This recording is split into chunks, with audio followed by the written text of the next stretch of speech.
مولانا صاحب کے ایک تو یہ کہا جا رہا ہے کہ جی مولانا صاحب سسٹم سے باہر ہو گئے ہیں، اور دوسری طرف آپ کسی نہ کسی طریقے سے سسٹم کا حصہ بھی ہیں، یعنی گورنر صاحب موجود ہیں اور آپ پھر اسمبلیوں میں بھی جائیں گے. تو جب آپ اسمبلی میں جائیں گے تو پھر آپ کا وہ جو باہر ایک احتجاج ہے اس کی پھر کیا وقت رہ جائے گی؟ 2018 میں بھی ایسا ہی تھا جی، ہم اسمبلی میں بھی تھے اور ہم نے کہا کہ غلط ہے. مسلم لیگ بھی اسمبلی میں تھی اور کہتی تھی کہ غلط ہے. پیپلز پارٹی بھی اسمبلی میں تھی اور کہتے تھے کہ دھاندلی ہوئی ہے. شرپا خان بھی اسمبلی میں تھے کوئی یہاں صوبائی میں، لیکن انہوں نے کہا کہ غلط ہوا ہے. تو تمام پارٹیوں کا ایک ہی موقف تھا. آج کیوں موقف تبدیل ہو گیا ہے، یہی تو ہمارا سوال ہے. تقریباً یہی مینڈیٹ سب کو ملا ہے، تو اس وقت کیوں دھاندلی تھی اور آج کیوں وہ دھاندلی نہیں ہے. ہم نے اپنا تسلسل برقرار رکھا ہوا ہے. مولانا صاحب یہ کہا جا رہا ہے کہ جو سیاستدان ہے اس پر تنقید آج کل زیادہ ہو رہی ہے، تو وہ اسٹیبلشمنٹ کی جانب دیکھ کے فیصلے کرتے ہیں، کہ وہ کہتے ہیں کہ بس مجھے کچھ دے دے گا. تو کیا آئندہ کے لیے JUI یا دیگر پارٹیاں اس کی طرف ہی؟ بالکل آپ کی بات صحیح ہے. جب نہیں ملے تو احتجاج کرتے ہیں. جی بالکل صحیح ہے آپ کی بات.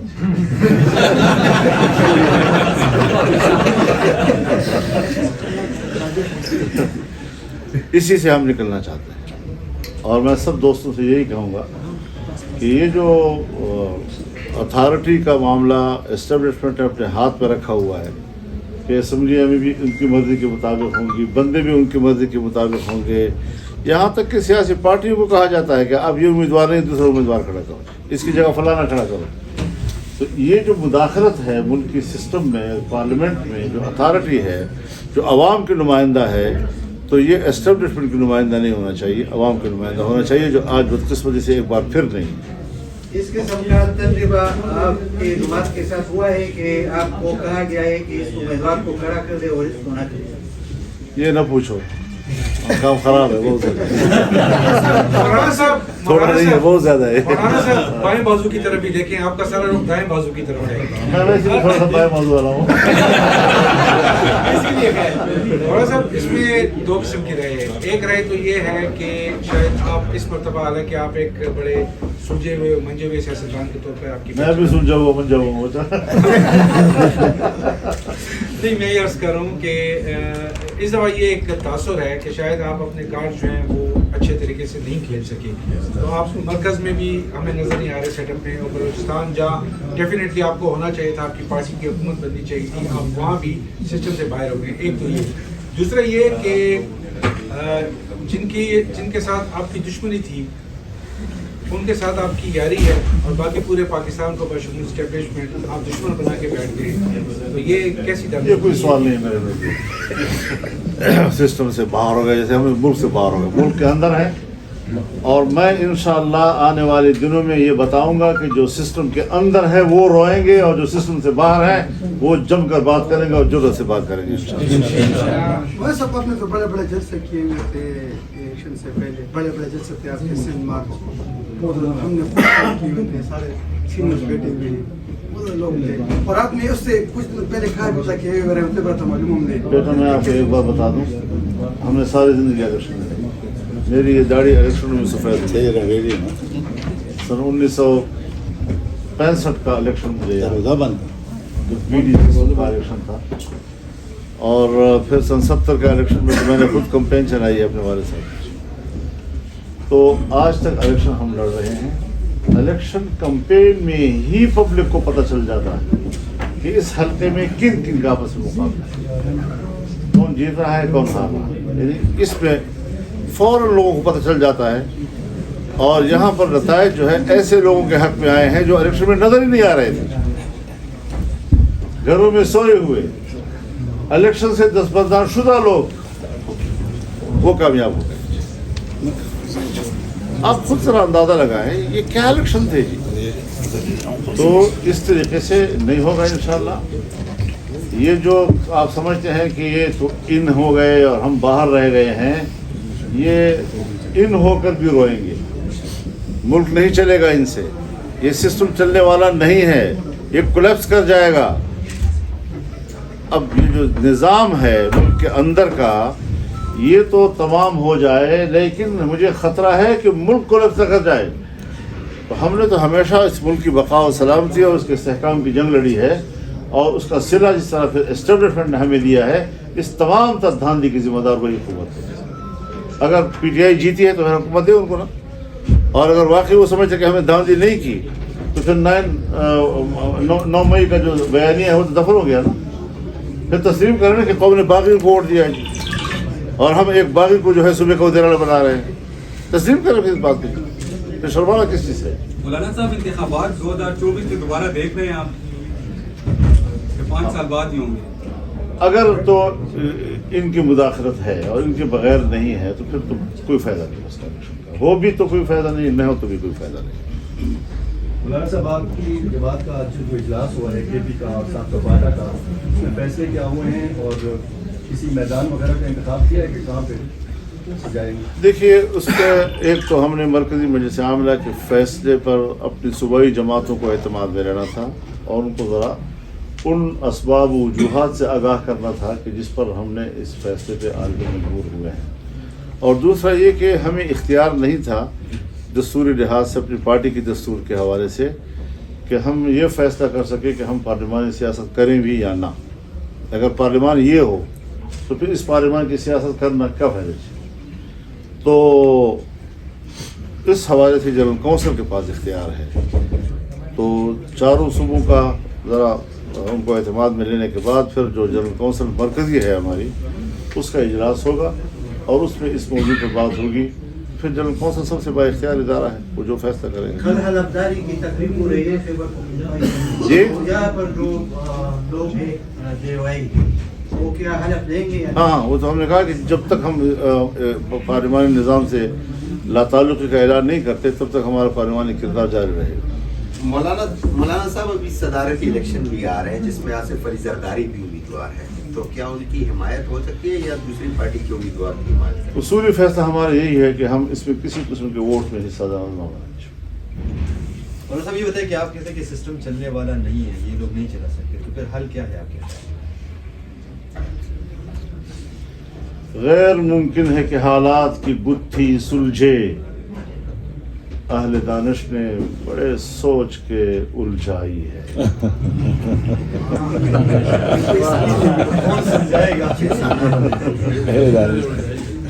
مولانا صاحب ایک خط لکھا گیا ہے IMF کو پی ٹی آئی کی جانب سے، اس پر تنقید کی جا رہی ہے، آپ اس کو کس نظر سے دیکھتے ہیں؟ دیکھیے میں نظریاتی آدمی ہوں، میں IMF کو اتنا انوالو کرنا، ویسے بھی ان کے رویے ہمارے ساتھ اچھے نہیں ہیں، کچھ اقتصادی طور پر ہم اتنے کمزور ہوئے ہیں ماضی میں کہ وہاں پر بھی ہمارے لیے بہت سی مشکلات ہوتی ہیں، بہت سخت شرائط پر وہ ہم سے بات کرتے ہیں، تو اس حوالے سے ہر چند کی یہ مسئلہ ہے۔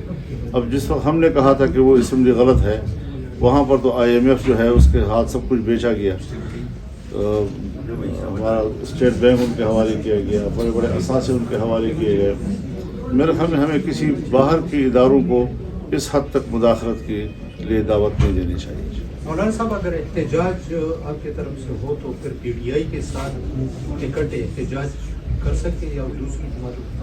ایک بات ذہن میں رکھیں جی کہ آپ لوگ خاص طور پر جو ہماری صحافتی دنیا ہے، اگر کہیں پر کوئی آدمی ایک پہلا قدم اٹھاتا ہے تو آپ فوراً اس کو منزل پہ پہنچا دیتے ہیں، حالانکہ منزل میں ابھی کوسوں سفر ہوتا ہے۔ وہ ضرور تشریف لائے ہیں، ہم نے ان کو خیر مقدم کیا، مہمان کی عزت ہمارا کلچر ہے، ہماری تہذیب و تمدن کا حصہ ہے، لیکن ظاہر ہے کہ اختلافات بھی ہیں، ہمارے تحفظات بھی ہیں ان کے حوالے سے، ان کے نظریات، ان کے ایجنڈے کے حوالے سے، اور ان کے اور ہمارے درمیان کوئی ایک دیوار حائل نہیں ہے بلکہ پہاڑ حائل ہے۔ تو ان کو ہم کیسے سر کریں گے، کس طریقے سے ہم تحفظات دور کریں گے، لیکن ایک سیاسی جماعت اور ایک سیاسی کارکن کی حیثیت سے میں یہ ضرور کہہ سکتا ہوں کہ اگر کوئی فریق معاملات کو طے کرنے پہ آمادہ ہے اور وہ سنجیدہ ہیں اس میں کہ ہم جمعیت کے تحفظات کو دور کرنا چاہتے ہیں، تو سیاسی آدمی مذاکرات بھی کرتا ہے، وہ مسئلے کے حل کا انکار بھی نہیں کرتا، وہ ایک منزل تک پہنچنا بھی چاہتا ہے۔ ہم کوئی بندوق کی سیاست تو نہیں کر رہے، ہم تو دلیل کی سیاست کرتے ہیں، اور اگر ہمیں کوئی مطمئن کر سکتا ہے تو ہم اس میں رکاوٹ بھی نہیں ہے، لیکن ابھی اس میں مرحلہ بہت باقی ہے۔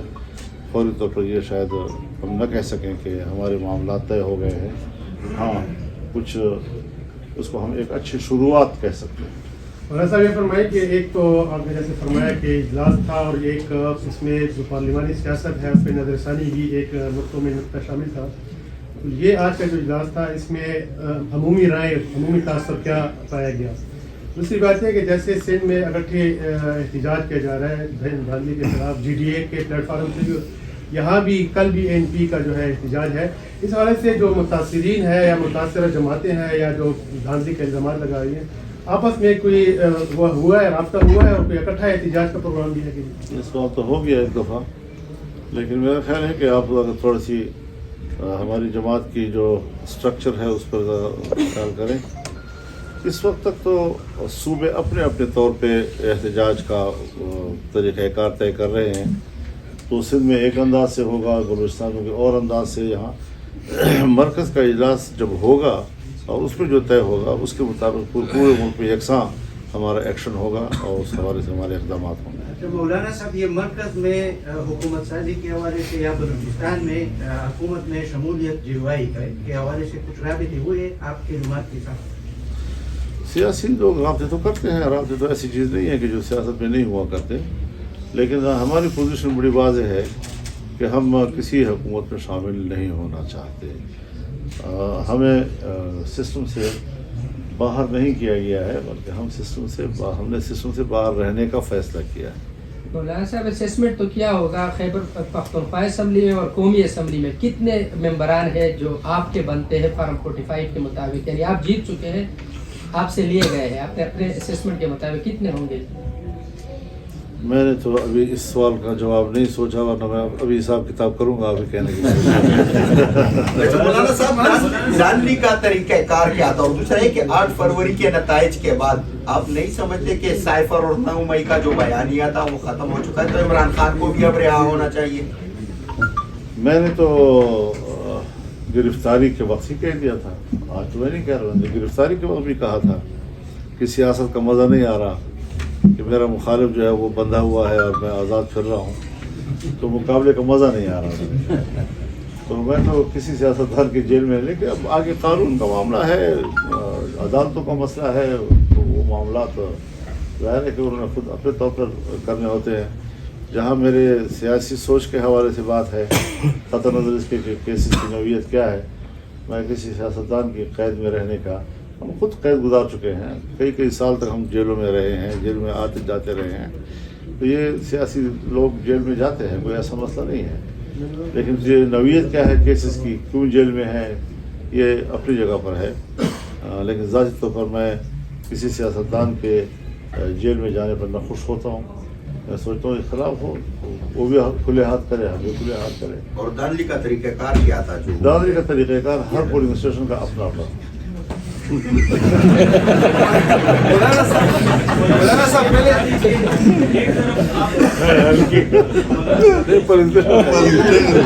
مولانا صاحب تھوڑا سا پہلے آپ جلسے میں ایک بات کیا کرتے تھے کہ کچھ لوگ آپ کے پاس بیگ لے کے آئے، لیکن آپ نے ان کی بات نہیں مانی، پھر آپ کو تنہا کر دیا 18 کے انتخابات میں، اب 24 میں آپ کو پھر سے تنہا کر دیا، بعد میں کانفرنس جماعت کی سائڈ پہ کر دی گئی۔ پلین وہی والا ابھی بھی چل رہا ہے کہ نہیں؟ سر اس میں میں ایک سوال بیک والا پلین چل رہا ہے کہ اس میں کچھ چینج ہوا ہے؟ جوڑ میں آپ کو سیکیورٹی تھریٹ تھے، ٹھیک ہے، ابھی جماعت پولیس تھریٹ سے حملے بھی ہوئے تھے، وہ تو پھر داعش نے مان لیا تھا کہ ہم کر رہے ہیں، پھر ڈی آئی خان میں آپ پر نامعلوم افراد کی جانب سے فائرنگ ہوتی رہی آپ نقل سے، یا اس سے ہم یہ تاثر لے سکتے ہیں کہ جان بوجھ کے یہ لوگ یہ کرتے رہے کہ آپ حکومت میں نہ سکیں؟ اور طرفہ تماشا یہ ہے کہ الیکشن جب گزر گیا اس کے بعد کوئی تھریٹ نہیں،